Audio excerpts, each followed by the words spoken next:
Alright, so I've been seeing a lot of these current UFC champions calling for champs in the next weight class. Like, I get it, everyone wants that juicy double champ status, but we can't just be handing out these opportunities. We need to have some stability in the UFC.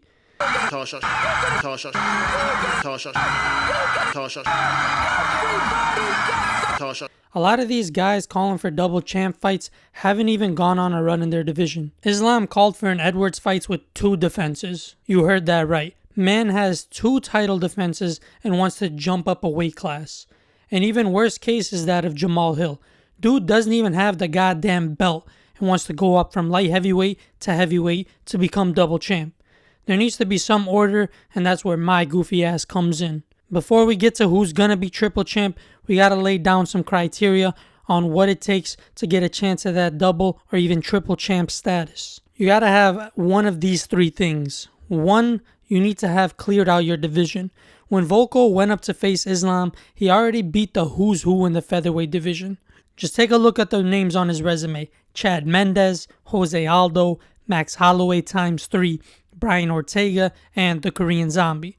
The little 240-pound gypsy beat anyone that had any credit to their name. During that run, people were talking about him being the GOAT, pound for pound number 1. The man looked unstoppable. He defended the belt 4 times and did it in convincing fashion.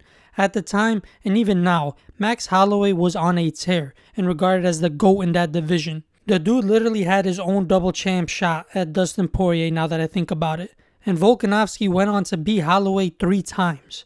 I know 2 of them were a bit controversial, but the wins are there. If there was no Volkanovski, Max would still be champ and most likely pound for pound number 1. Volko earned that double champ shot by cleaning out his division. Personally, I think this should be the only factor. If you clean out your division and defend your title multiple times, then go for it. But Uncle Dana doesn't always play by the rules. I'm the boss. I'm the boss. It's my way and no other way. End of story. The second way somebody will get a double champ shot is if there's no interesting matchups in the division. When Israel went up to light heavyweight to face Jan for the belt, this was the case. Adesanya was 20-0 undefeated and took out all the top names at middleweight: Gastelum, Whitaker, Romero, and Costa. He only defended the belt twice through that run though, but since there weren't any big names left to sell a pay-per-view, Adesanya got that double champ shot. The light heavyweight division was lacking then too. Like, come on, Jan Blachowicz as champion? Dude would be a gatekeeper at best if Jones was still around. He's a nice guy, but this is the truth. I want the truth! You can't handle the truth! In the middleweight division, you had Jared Cannonier, who got beat by Whitaker, Derek Brunson, and Marvin. What type of divisions were we running here? The divisions were lacking heat. UFC is a business and they want those money fights, which also leads to the third and final way of getting a double champ shot: the McGregor effect. Surprise, surprise! Basically, if you're a big name who can sell pay-per-view, Uncle Dana will give you that double title shot. McGregor had a whopping 0 title defenses before getting a double champ shot. But because he's McGregor, Dana booked it. Usually when a double champ attempt happens, it's a combination of these 3 factors. On to who will become the first ever triple champ. First and foremost, it needs to be said: the name of Jesus Christ. What happened to you? Wake up, USA. Go back for you, go for Jesus. Don't forget Jesus, people. With that out the way, there will never be a simultaneous triple champ. It's just impossible.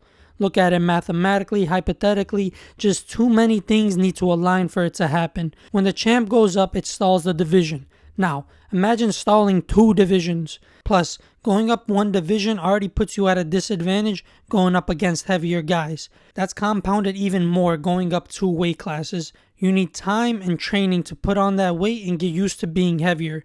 John Jones was out the game for 3 years, bulking up to heavyweight for his return. Going up for 3 belts at once would just stall the divisions for too long and just be too hard for any fighter. So, right now we've had a total of 4 simultaneous double champs and 9 total fighters who have won a belt in 2 different divisions, which is actually a good amount. So why the hell hasn't there been a triple champ? Well, the simultaneous champs were McGregor, DC, Nunes, and Cejudo. The non-simultaneous double champs were Couture, Penn, GSP, Jones, and Pereira. Currently, as of 2023, Alex Pereira is the best bet for this triple champ status. which is a wild take considering he's only had 7 UFC fights. But in those fights, he's already won both the middleweight and lightweight belt. So that leaves heavyweight, because there is no way in hell that dude is cut into welterweight. He was already huge at middleweight, and the guy walks around in the 220s. I think the stars really need to align though. We know his grappling is lacking, even though he's been training with that old man Glover. Pereira's striking is just so damn clean, not to mention that monstrous power that Rogan always has to bring up. He'll reword his description on how strong Alex is like 20 times whenever he's fighting. But it's true though, that dude touches you and it's lights out. Who can he beat at heavyweight? I don't think Jones will be around much longer, so let's see what we got. Possible champs are Gane, Aspinall, and Pavlovich. Luckily for Pereira, there's not too many grappling heavyweights out there. Any grappler and it's over for Pereira. That's barring Curtis Blades and his glass chin though. I'd put my money on Alex if that fight ever happened. Just blow on his or Walker's chin and they go down stiff. Tom Aspinall is currently the interim champ, which doesn't really mean anything anymore. I don't even know why the UFC has that belt. But I think Tom takes Pereira down and ends it there. Tom is a true heavyweight, but moves like a middleweight. I think his size and grappling would just be too much for Alex. He'd overwhelm him, so Alex's best bet is a Gane or Pavlovich fight. Alex has that heavyweight power and a monstrous 79-inch reach. Dude was built for fighting. So, I'm sure he can stand and bang with the heavyweights, plus he's more technical than those two previously mentioned. But those guys need to win the belt first. At this point in time, it's a big reach. I'd like to see Alex defend that light heavyweight belt a couple times too. He just made that Izzy call out and there's still Hill left. I think the closest shot to a triple champ was GSP. This was way back when Khabib was champion. GSP had already captured the middleweight belt, making him a 2-division champion. He had a nasty case of ulcerative colitis and other health problems from going up so much weight, which ultimately made him give up the belt. Over the course of a couple years, he dropped a crazy amount of weight and was in that lightweight range. I'm pretty sure there were already reports of him already hitting that 155. Both Khabib and his dad wanted that super fight and it was in talks.